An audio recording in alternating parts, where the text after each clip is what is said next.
Without any warning, China made a shocking move that sent shockwaves through the global energy market.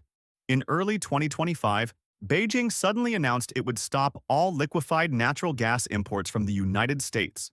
There were no negotiations, no gradual reductions, just an instant, brutal cutoff. This wasn't just a trade dispute, it was a calculated strike in a high-stakes economic war. The decision came as direct retaliation against U.S. tariffs. For years, America had been one of China's biggest LNG suppliers, but when Washington imposed tough trade restrictions, Beijing hit back where it hurt most.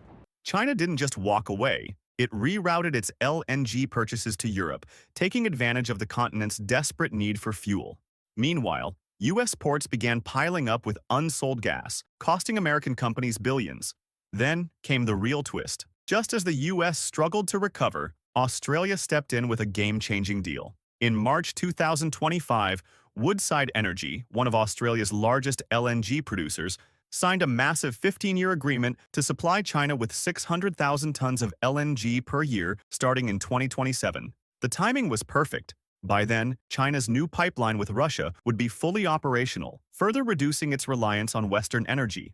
Australia's LNG was cheaper and faster to deliver than American gas, making it an unbeatable alternative. The U.S., once the world's top LNG exporter, had been completely outplayed. China had diversified its energy sources, securing supply from Russia, Australia, and Qatar, while the U.S. was left with shrinking market share and a struggling industry.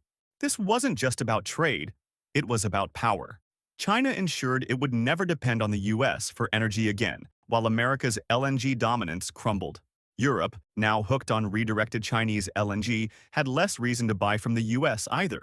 The global energy map had been redrawn, and the U.S. was on the losing side. The message was clear. In the new energy war, China was calling the shots. The U.S. had underestimated Beijing's strategic moves, and now it was paying the price. The era of American energy supremacy was fading fast, and the world was watching.